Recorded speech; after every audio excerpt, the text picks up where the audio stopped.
This episode of the Bad Crypto Podcast is brought to you by eToro. Get a $100,000 virtual currency portfolio to test your mad trading skills and find out how to get some free Bad Coin socks. Visit badco.in/eToro for details. Once upon a time, Travis bought some IOTA. But since he didn't have an iota of an idea of how to use their then confusing wallet, Travis lost his IOTA, and he was sad. Sad Travis. Savis. But that could all change as we welcome Dan Simerman of IOTA to the show. Head of Financial Relations at IOTA, Dan might provide info that can help Travis recover his cryptos, and he won't be so sad. Oh, and we'll talk about lots of other stuff with Dan. Many of you have requested this topic, so know that we're listening to you. And now you can listen to us, listening to you, listening to us. Everything is connected in the Internet of Things. So let's go all IOTA on episode number 324 of the Bad Crypto Podcast. 5, 4, 3, 2, 1, 0, ignition. Who's bad?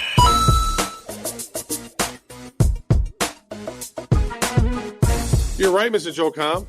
I don't have one iota. Well, you do have them. You just haven't checked yet based on the content of this interview to see if you can recover them from your wallet, Mr. Travis, right? All I know is we've had lots of people email us through the years, 2 years plus, and say, why don't you talk about IOTA?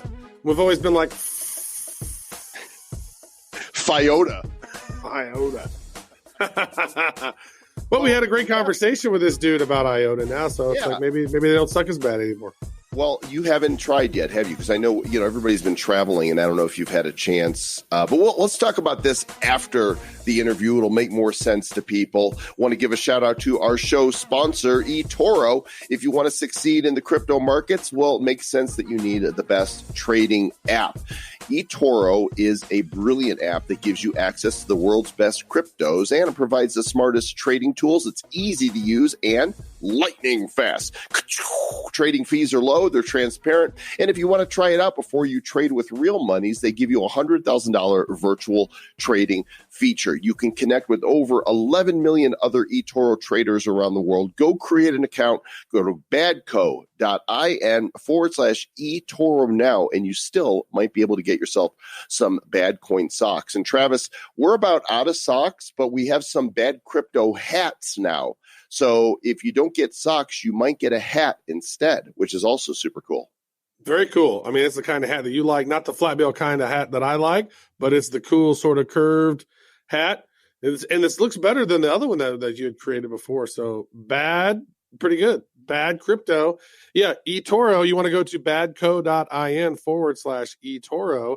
Click the country you're in. Make sure to do a deposit of $50 at least, and then use that $50 to buy some crypto, and then take a screenshot and send it over to us, and we'll verify it and get your socks sent out to you. Or a cap. Could hey, you know what, Mr. Joe Com? It's some great news. World CryptoCon is right around the corner in Vegas next week. Oh, yeah. We're going to be in Vegas all week, baby. It's going to be huge. Yes. And have we thought about having a meetup? What do you think? We've talked about it a bunch of times, and now we are prepared to finally announce the when, the where of the meetups. Would you like to be the one to make the news here? Yes. So one of the companies that we advise from an early startup way back in the day, back in early 2018, is a company called CoinGenius.ai. And they're doing some really, really cool stuff. They've gotten some funding. They've built this thing out, and they're going to be unveiling some really cool stuff. And we are having the meetup with them. They're the sponsor of it, and it's October 30th from 10 p.m. to 11:30 p.m. So it's kind of like a little after party, kind of a calm before the storm, because October 31st is going to be so crazy. Let's have a nice little chill sort of chat, get together on the 30th. And that should be great. So whether you're coming to World CryptoCon for the event, or you just live in Vegas and aren't going to the event but want to come to the meetup, you're invited. More specifics on that will be coming here in future episodes. Just mark your calendar in Las Vegas for October 30th, 10 to 11:30 p.m. Pacific Standard Time. All right, it's time to talk IOTA. So let's do this. We've had the opportunity to speak with a lot of companies that are in the top 10 to 20 of the crypto space. And there's one that we've referenced previously on the show that we really don't know too much about, other than Travis has had some struggles with one of their old wallets. That token is the IOTA token. And with us today to help Travis get his cryptos back is the head of financial relations at the IOTA Foundation. His name is Dan Simerman. Met him recently at the Coinvention, and now he's here in the Republic of Bad Cryptopia. Dan, welcome to the show. Thanks for having me, guys. Absolutely. So the website for those of you following along at home is iota.org. And Dan, how did you get wrapped into IOTA? Yeah, so I got stuck into the digital asset space a couple of years ago, like everyone else, and I got really fascinated with understanding the different value propositions for all the assets out there, right? There's Bitcoin, there's Ethereum, and then there's thousands of other projects, and sometimes it's really hard to distinguish one between the other. And I came across IOTA in about late 2016, early 2017. And they just had such a unique value proposition, right? They were creating a system to solve a real problem out there around digital trust and how devices can communicate with one another. And so they had this really novel approach to distributed ledger technology in general. And then they had this asset that was very unique on the market. So I kind of went down the rabbit hole, and one thing led to another. Got very deep into the community, and eventually ended up joining the foundation a couple months ago. I think we kind of hit a situation where we grew so quickly that we had a lot of demand on the network before it was ready. This was early on. Since then we've grown significantly. We updated our wallet. So we've got this wallet called Trinity. It's probably one of the best wallets in the entire game right now. It's been audited 3 times, I believe, and really updated the user experience. You can go to, I believe it's trinity.iota.org, and you can play around with it. But we're trying to make the user experience better. What's really kind of tricky is that we're not a blockchain, right? And because we don't have a blockchain, we don't have miners and stakers. So we've always done things kind of differently, usually for kind of future-facing scenarios. Like we have one-time address creation, and that's to be like quantum resistant. We heard about the quantum computer that was just created by Google. There's a real concern that a quantum computer could be able to break a lot of the cryptography for common blockchain. So all these decisions that we made kind of made the user experience a little difficult really early on. And since then, we've made a lot of progress. Our network is incredibly robust. We've got a lot of big corporate partners actually on there, using the Tangle now. So I think people who probably looked in 2016, 2017, and maybe were thrown off by that wallet that wasn't the best, maybe didn't look great, didn't perform as well. I know I certainly had a moment or two where I'd wake up and saw like a zero balance and I had to refresh 10 times, and certainly gave me a heart attack. But that's all kind of in the past now, and we've made some pretty significant progress there, and just how the network performs and really the experience with engaging with the wallet and the kind of financial infrastructure around the project. So there's hope, Travis. You might be able to recover your long lost IOTA after a couple of years. Let's take a step back and talk about what the heck is IOTA. Yeah, no, that's a good one. So IOTA, it's got the words IoT in it. So some people think that IOTA means IoT. There's some truth to that. The founders, Dominic and David and Sergey, years ago, they wanted to develop a blockchain to really support this future where we're going to have millions of devices talking to each other, talking to humans, and engaging in their own economic activity, right? They call it like the machine economy. And they found that like previous blockchain infrastructure couldn't support the type of scaling required for such a vision. So they actually went back to the drawing board and they redesigned a distributed ledger. It's called the Tangle. You've probably heard of like a DAG. We were really one of the first implementations of a DAG. What's that stand for? Let's see. I always mess it up. It's like Dagwood Bumstead. Is that it's a directic acyclic graph. Oh, so I was close. You were very close. It was a good guess. And a directed acyclic graph, I believe all blockchains are technically DAGs, but a DAG is like a shorthand for a more scalable version. And I almost feel like it should be, an epithet. Don't be such a DAG. Yeah.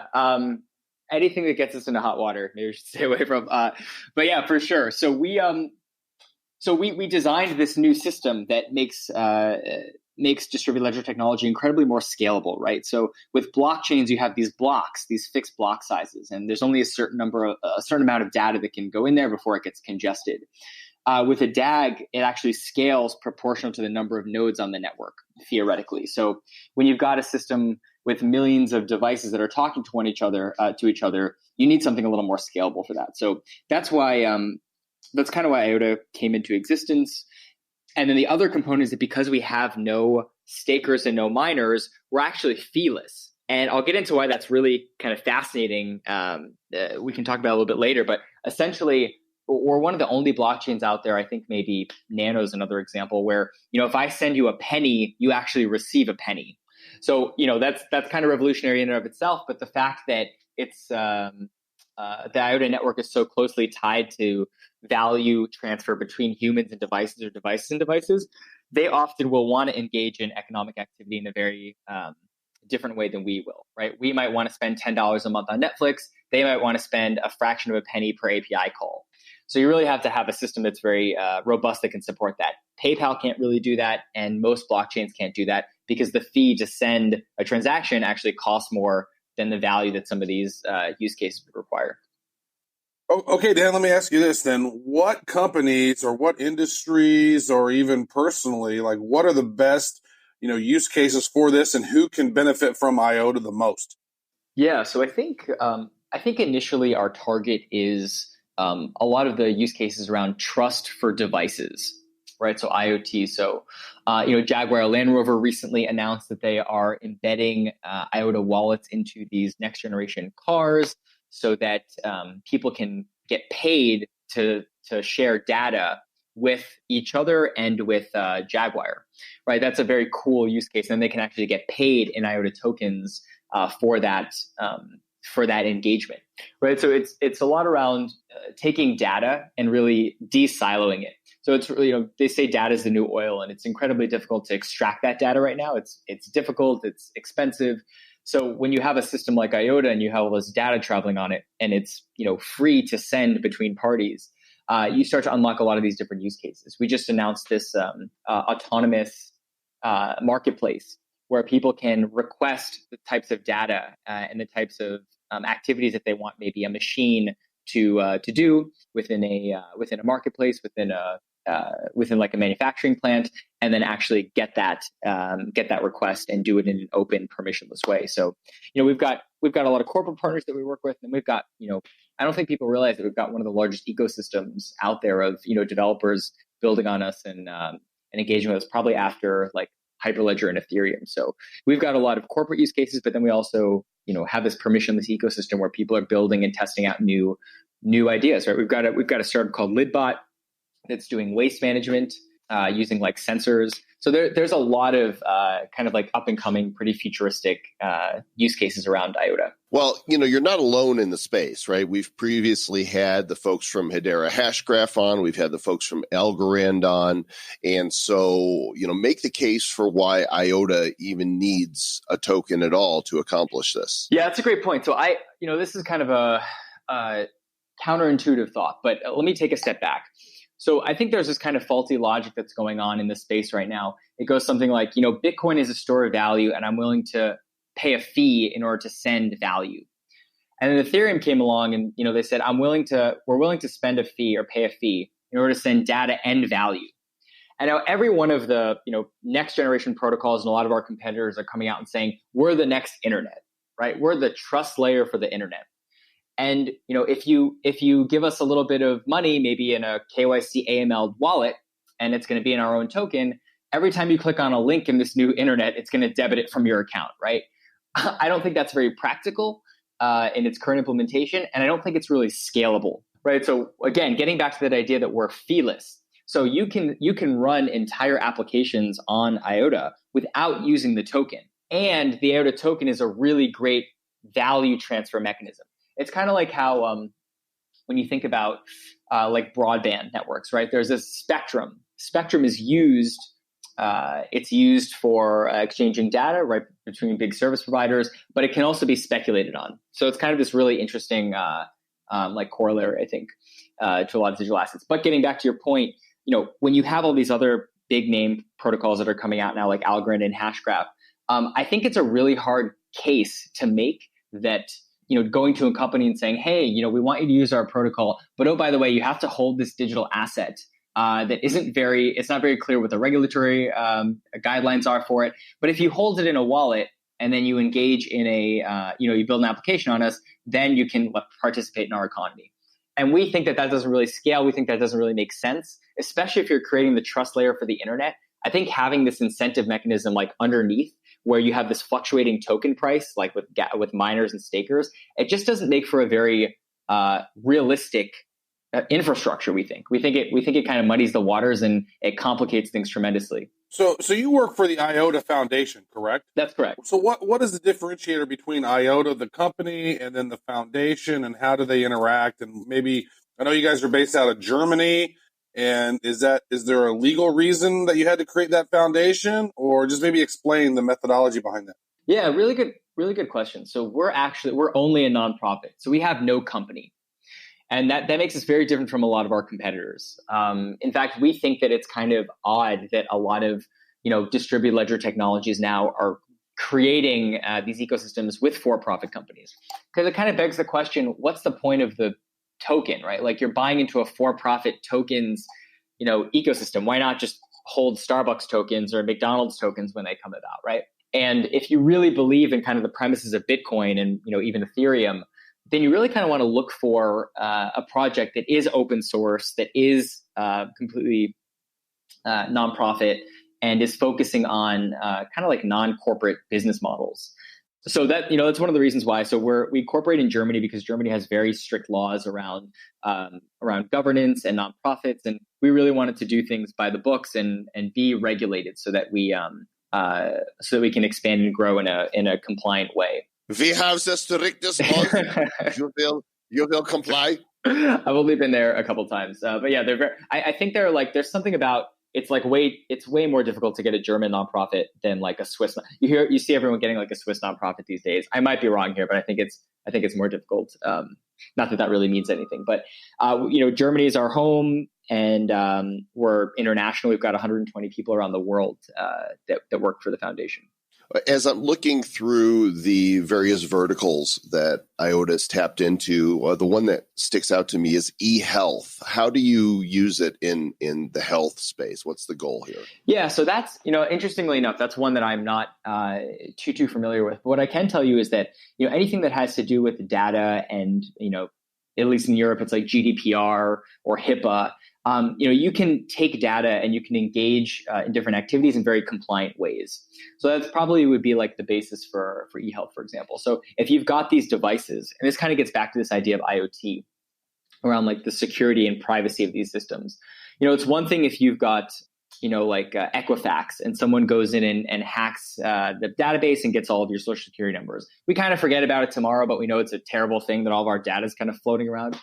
It's quite another when someone hacks into a pacemaker or a medical device, especially when you think about kind of the security of IoT and centralized networks. So, I think one of the biggest use cases for us for devices in general, but especially with e-health, is, creating that layer of trust and security when you've got a fleet of devices that are maybe part of either a hospital's network or just a kind of a general, what you want to call it, like a city. Find the word. Find like a city, right? Like people within a city, population. There we go. Great. So on your site, I noticed there is some information, like up on the top, it says, news, wallet, cubic, docs, ecosystem, coordicide. Like, these are some weird words. First of all, what is cubic? Yeah, so Cubic is a really interesting project. It's a second layer solution to IOTA, where especially when we kind of start moving, and this is kind of a futuristic thought, but as we start moving away from the cloud and start doing more edge computing, right, where computation is happening at the device rather than in a centralized cloud database, there's going to be a need for some really specific tooling, like decentralized computation, right? Or even like a variation of smart contracts. And what Cubic is that it allows the IOTA network to support our variation of smart contracts, decentralized computing, and oracles. So it's a pretty lofty project. We've been working on it for, I think, a little over a year now. And we've made some pretty great progress. So we'll hopefully have something to share in the next few weeks. I am Cubic. And what's this other thing? Coordicide. It sounds like something you don't want, but apparently it's something we do want. What is it? So Coordicide. So as you both probably know, one of the controversies around IOTA is that we get knocked a lot for having this centralized, or people call like a centralized component called a coordinator. And all it is that it keeps the network safe as the network grows. And I think people forget that it's often difficult for a network to become completely decentralized right out the gate, right? Often there's little checkpoints in order to, once the network is strong enough, you can remove that component. I believe Bitcoin had something similar. I know they didn't call it Coordicide, but essentially what this is that it's this little centralized component. Just make sure that the health of the network is there before any sort of malicious activity can come and take it over. So we're right now in the process of removing it, and it's a pretty large effort, right? So it's about making the network more decentralized and permissionless, finality within seconds. We really want to make it scalable and lightweight, and it's introducing a new consensus mechanism called Fast Probabilistic Consensus (FPC). And the goal is that once Coordicide is enabled and the coordinator is removed, we really think that we will have solved the trilemma.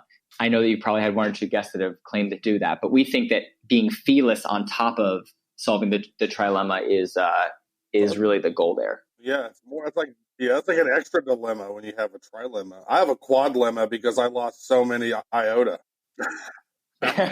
Well, let's get this fixed. How do we need to let's set up the Trinity wallet right now. Let's make this happen.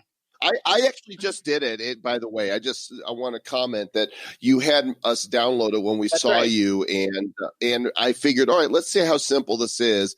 And I installed it on my phone. Your seed is super complicated, which is good for security, bad for just a pain in the ass to, you got to copy it down or store your seed vault and make sure all that. But I'm in the wallet. So Travis, if you had this wallet, I don't think you would have lost your IOTAs. Yeah, probably, maybe so. But unfortunately, I was an early adopter. Now, I'm sure there's other people who maybe were early adopters as well. And I know I've heard other people who've lost their IOTA. But there's not a company IOTA because it's decentralized. So, like, if you've lost your IOTA, maybe download this wallet and test it out and upload your seed, and maybe it will connect to the Tangle, and maybe your IOTAs will magically reappear. They probably won't, but they might. Well, you don't know. That is a possibility. I can't download it right now because my internet connectivity is so poor here. So, but I will try to upload. I will download that eventually. There is a possibility that they'll appear.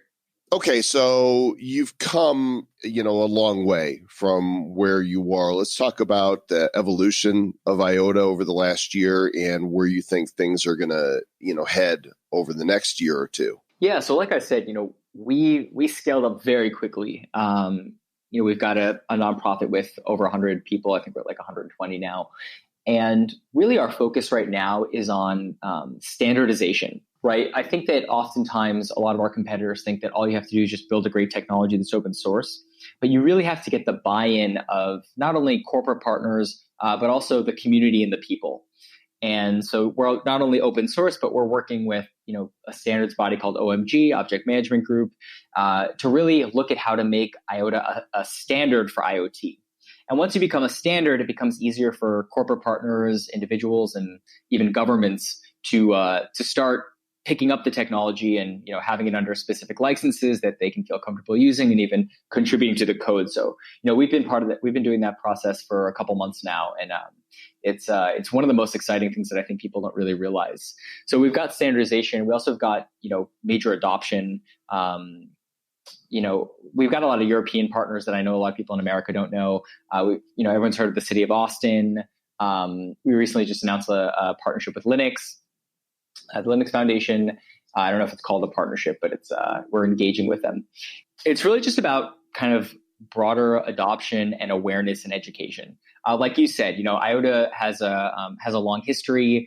Some people came in at certain parts and then left, and it's really just about kind of building that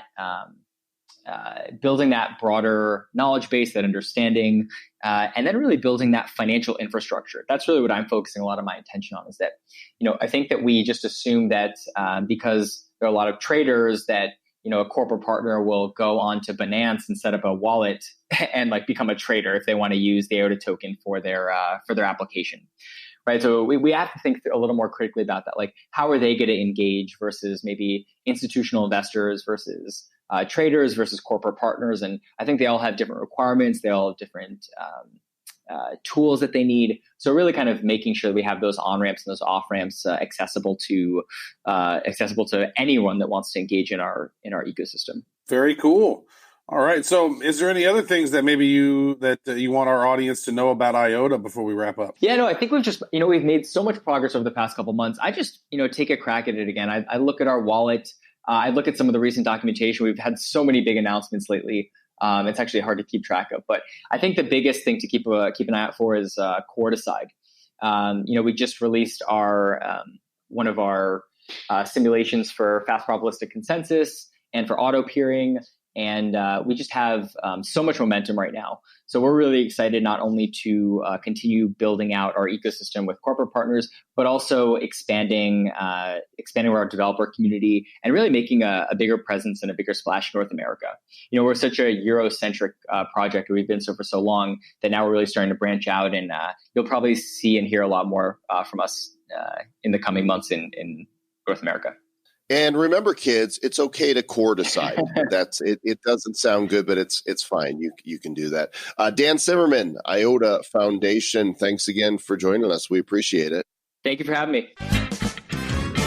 All right, Travis. Sometime this week, would you please try to recover your IOTA wallet with the keys? I'll give it a shot. I want to know. I want to celebrate with you.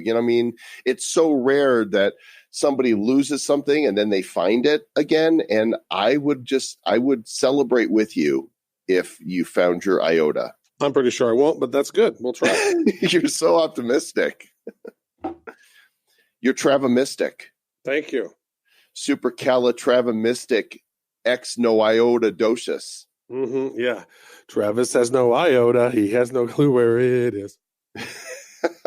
Hey, everybody, thanks for listening. And we're going to make a special request of you right now. Now that we fulfilled our obligation, you wanted IOTA, we gave you IOTA. This is for everybody listening right now. If you have not subscribed to this show yet, we have discovered from people high up in the podcast sphere of knowledge that the only thing that matters to the iTunes algorithm is subscriptions. That's it. We like reviews, but they don't care about reviews. We like downloads, but they don't care about downloads. For us to move up the charts, they just want people to subscribe to the show. So if you haven't, please, please, please, please, on my hands and knees, won't you sneeze? And after you do, Gesundheit, go click on the subscribe button in the podcast app or on iTunes. Even if you don't listen on iTunes, you listen, maybe you're listening on CastBox or SoundCloud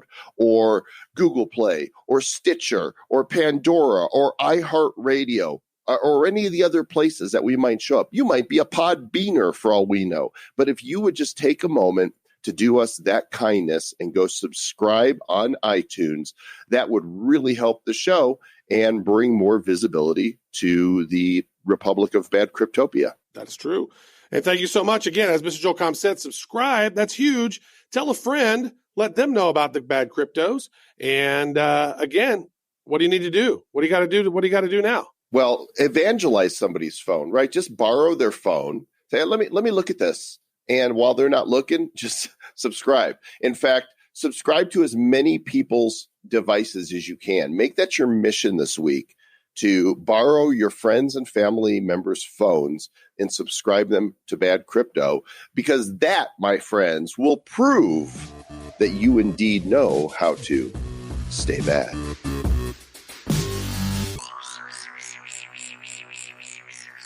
Who's bad? The Bad Crypto Podcast is a production of Bad Crypto LLC. The content of the show, the videos, and the website is provided for educational, informational, and entertainment purposes only. It's not intended to be and does not constitute financial, investment, or trading advice of any kind. You shouldn't make any decisions as to finances, investing, trading, or anything else based on this information without undertaking independent due diligence and consultation with a professional financial advisor. Please understand that the trading of Bitcoins and alternative cryptocurrencies have potential risks involved. Anyone wishing to invest in any of the currencies or tokens mentioned on this podcast should first seek their own independent professional financial advisor.